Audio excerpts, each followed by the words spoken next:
We come to the end of the month of May, and we traditionally celebrate Memorial Day. This is the day we set aside tomorrow to honor the people who paid the ultimate sacrifice for our country so that we might be free and that our country would be safe from any foreign invaders. And in that spirit, way back in the day, by the way, tomorrow is John F. Kennedy's birthday. 106 years old, if he had lived. In that spirit, way back in 1893, there was a young woman named Catherine Lee Bates, and she's not to be confused with Kathy Bates, the activist. But she stood on the summit of Pikes Peak in Colorado and felt pride flowing through her veins. And then she went home and put together what we now call our national anthem. She created it. She'd been to a Columbian exposition in Chicago a few days before and saw the display of America's productive greatness. And she rode for the first time across the vast sprawling plains of America. Farmlands, mountains, and she even gathered a group of teachers with her from all across America, and out of these, all of these experiences came to realize America's greatness in three ways. Number one, she realized it in her people. And number two, she realized it in her own freedom. And number three, she realized it in her own faith. These feelings brought about a new national anthem called America the Beautiful. This was her way of expressing what was the roots of our country. And I thought it interesting, the song God Bless America was written by, and he lived into my era, Irving Berlin. Did you know that Irving Berlin didn't have any musical skill? He didn't know how to read music. But how did he make these incredible patriotic songs? I don't know. He also did a lot for us when we were in the Depression. Just around the corner, there's a rainbow in the sky. So let's have another cup of coffee. And let's have another piece of pie. That was his, to give us a little bit of hope to get through the Depression. Well, today, we celebrate another Memorial Day. And I say to you, the time has come again when we need to get back to our roots, back to our land, back to the foundation stones of our nation, and back to those things that made America great and good. Allow me to briefly tell you about these people that you already know, about her freedom and about her faith. At least from my historical and personal perspective, the genius of America has been her faith in her people, willingness to trust her future to the hands of ordinary people in such a way that they become extraordinary. You see this in George Washington and Thomas Jefferson and Martin Luther King Jr. In times of emergency, when the chips are down, it's always been little people, common people, everyday people, ordinary people that have risen to the challenge of the greatness of America. Washington at Valley Forge, Lincoln at Gettysburg, Martin Luther King, who developed a new brother and sisterhood that was so much needed. Deep in our roots is the ability of common people to do uncommon things, and ordinary people become extraordinary. John Steinbeck put it right. There's a spark in the souls of little people that burst into flame. That's been the genius of America. When the chips have been down, the people have risen to the challenge. They put the entire needs of the nation ahead of their own selfish concerns. And little people have become great people. And the sick nation, hopefully, is becoming well again. Yes, like the song goes, you know it, I'm proud to be an American where at least I know I'm free. And I'm very much proud to be an American. But I don't give blind loyalty to a national ethic that should be critiqued and strengthened if there are any flaws. And we all know there are flaws. See, our pride in our nation grows not only out of its people, but out of our freedom.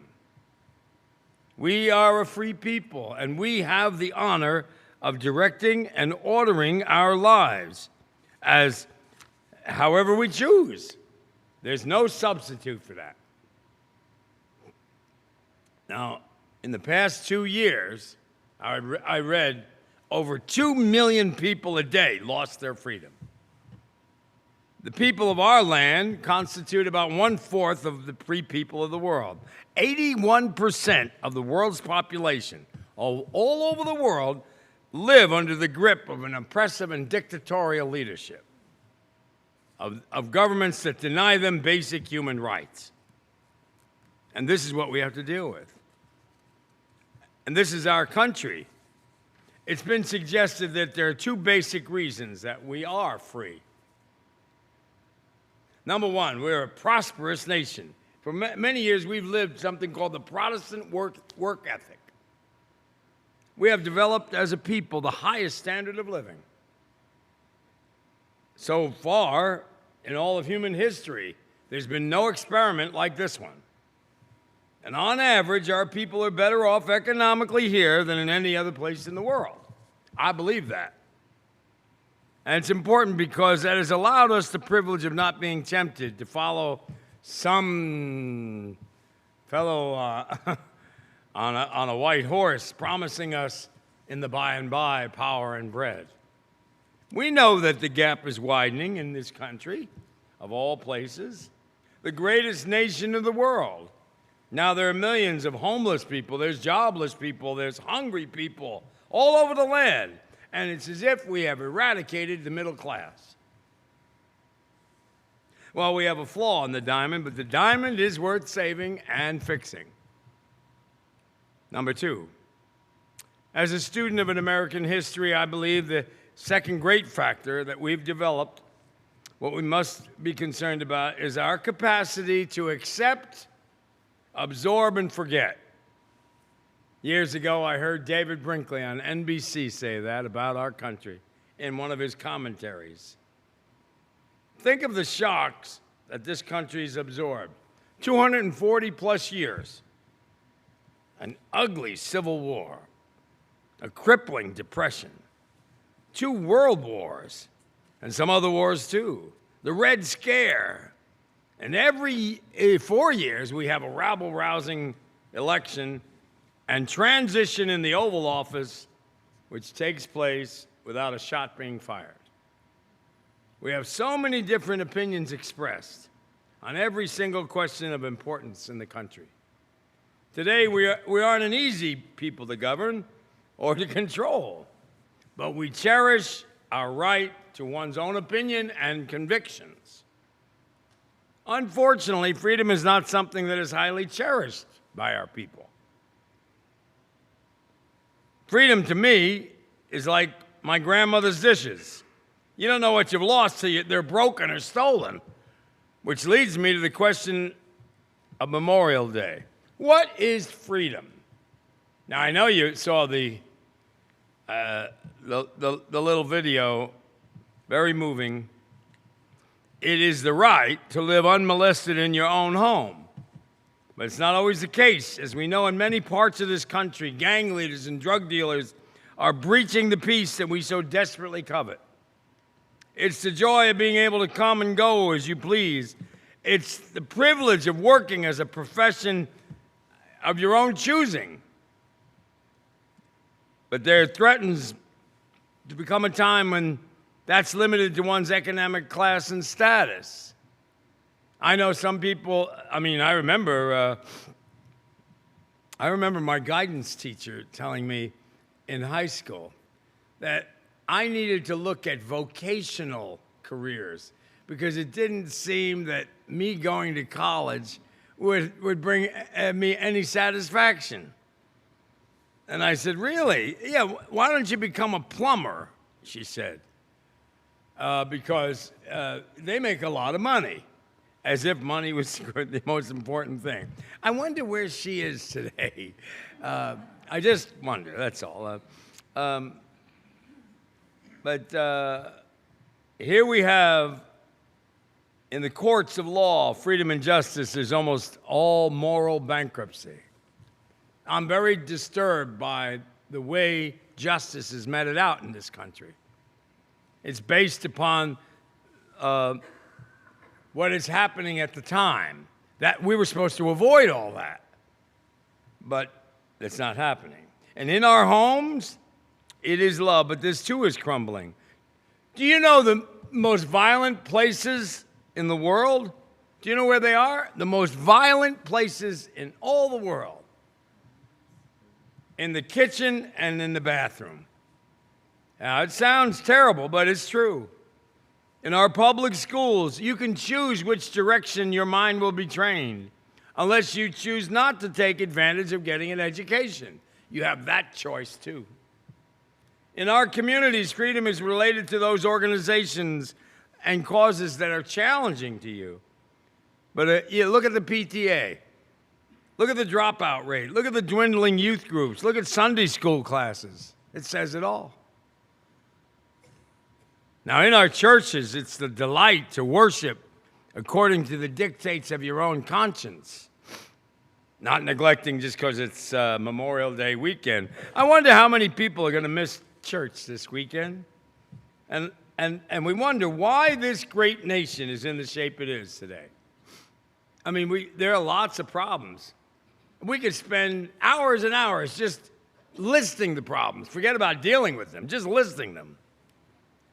People in this nation have a right to support political candidates of their own choice and be willing to defend a person's right, one who holds views different from your own.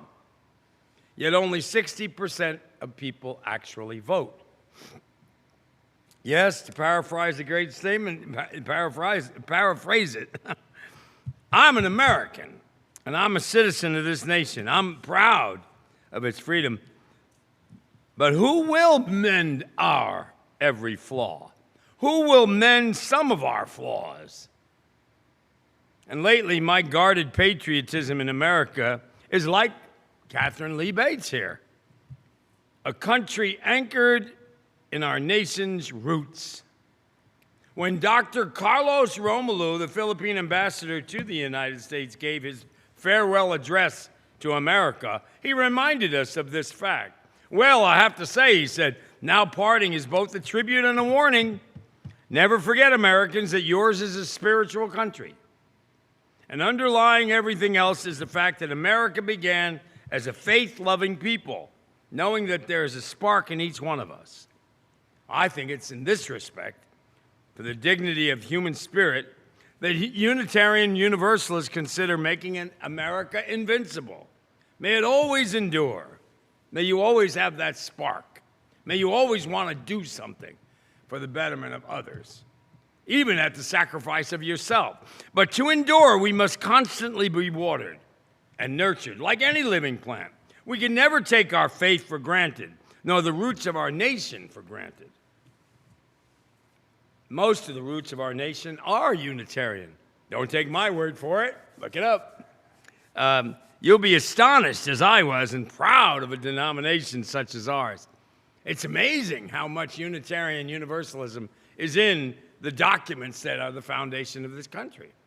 That's why we must ask ourselves in all honesty on Sunday, when we remember those brave men and women, and believe me, there's nothing greater than what you just saw on that video. You have to ask this Sunday, when we remember those brave men, what are we doing about the roots of our land? Again, if we are honest with ourselves, we must conclude that our direction is going in the direction toward killing the goose, a religious commitment that has laid the golden egg of great freedom. We are following the same course that has robbed other great nations of their freedom. Not long after Adolf Hitler took power, an American minister spoke with that great theologian, Dr. Emil Brunner. And, he said, doctor, it seems almost unbelievable that Germany, with its long Christian tradition, should so soon turn from the faith of the fathers and become faithless. Dr. Bruner listened. He listened a little more. He said, that's where you make your big mistake. The transformation of Germany was no sudden thing. For over half a century, our national morals and our national ethic has been disappearing all over Germany. Education became skewered and secular and one-sided. A generation that has arisen acknowledges one man as their deity and no longer regards those basic moral sanctions, which are the foundations of national and international harmony and decency. I'm very troubled when some leadership today says we need to take books down from the shelves of what kids would read. I am very, very concerned about that. And I'm concerned about a lot of other things that are happening in America. This is a great country, and if America is to be a great nation, it must be true to what it said on paper. It must live up to its own words. The same drift towards secularism has been evident a long time. All we need to do is recall a few examples. Well, there was a man named John Harvard. You know who John Harvard was. He emigrated to this country, and when he died, the university was endowed. Now it's very well endowed, by the way, which bears his name, Harvard University. And in that it says, every student in this college shall be plainly instructed and earnestly pressed to consider the main ends of life and to know what constitutes life itself. And on that basis, Harvard University was founded. Christo et Ecclesia, which means Christ in the church, appeared on all their official documents. But then they backed up and said, nope, we don't want to be considered narrow. We don't want anybody accusing us of anything, so we're going to take it off. It happens in government, too. In 1945, the Charter of the United Nations was supposed to have the name of God inserted in the preamble of the Charter. Do you want to know what country stopped it? The United States of America. Well, in education and in government and in business and all institutions, the erosion of our founding fathers' faith has eroded our nation and has been dragged down to the level of secularism among the nations of the world. In 1954, I have no idea. We all know the Pledge of Allegiance. Right? I pledge allegiance to the flag of the United States of America, indivisible, with liberty and justice for all. Under one God was put in 1954. Now look at your money. All the money that you have. It's in God we trust. I wonder why it says that. In God we trust. Because I've always been paying. I mean, I thought they would, I guess they don't trust me, but they do trust God. Okay. So is there anyone here, could you please stand? Anybody here who has served in the United States military? Any branch? Could you please stand? Oh, yeah. Oh, yeah.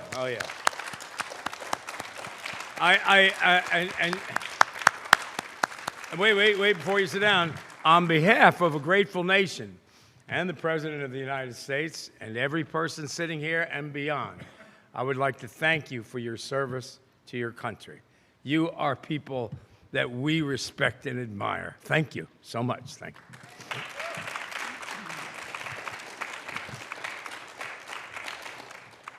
You know what? When my father died, I went to the funeral. I didn't think I'd ever go there, but I did. And I don't know, it just impressed me. And I've done so many funerals where they take the flag, the service, you know, they call in the service. There's like a battalion of 3 or 4 young men. They're younger than my kids. They're young kids. but they crisply fold that flag. And that flag takes on a new form for me. That flag means something to me. And they tighten it. Everything is tight. Everything is so like uniform. Well, something happened when my father died. He was in the Navy that we didn't anticipate. And I'll never understand it, but I'll always be grateful for it. You know how they turn, they press their feet together and you hear the clacking of their heels? And it's just something that moves me when they do that. They're doing that for somebody who served in the military. And one of them was my father. Well, the flag was folded. And when they finished folding it, I thought they were going to go to my stepmother, who was seated, but she had other thoughts. They walk. They can't fall out of formation, and they're walking with this flag, which now it's a whole different format. It's more than just a casual experience. This is formal, so they can't break rank or speak or do anything. So they're walking, and they walked right by my stepmother, and so they're walking. They're coming towards the group of us. So if it wasn't so serious, it would be hilarious. But, we just kept backing up, and we just kept backing up. And we couldn't, finally somebody said, "Stop, don't move." Why? Well, what she had done was, and this, I'll never, ever be able to thank her enough for this. The man came over to me and handed me the flag of my father. It's the only thing I have from him. And I'll just never be able to thank her enough. She was so grateful that I was able to get there to California for his funeral. Well, when you go through something like that, Memorial Day has a special meaning. But here's a warning. America's greatest weakness and her greatest need might be to rediscover her moral and spiritual roots, and a translation of these roots into a more vital involvement for the needs of people, our people. America needs to come alive again in terms of its commitments, in terms of its direction in its national life, to be salvaged, changed, and improved. Our company was established by men and women who believed and were not afraid to live out their faith. They knew it was their beliefs that had set them free and had kept them free. When a man or woman believes this strongly, no one can ever personally enslave them. Erase that belief and anything can happen. We see it in the life of our nation right today. The more we erase our faith from government, from education, and from our personal lives, the more our way of life deteriorates. Can we respect and honor the faith of people who don't believe as we do because we differ and not in spite of our differences? Well, I must say, there are many tourist attractions in New York City, and I've been to a lot of them, but I haven't been to all of them. But oddly enough, at the Statue of Liberty, most impressive where the visitors go, there's the statue, rising 305 feet above on Bledsoe's Island. The lady with the lamp, they call her. She needs our help if we are to mend our every flaw. Oh, beautiful for pilgrim feet, whose stern impassioned stress a thoroughfare for freedom beat across the wilderness. America, America, we'll mend our flaws.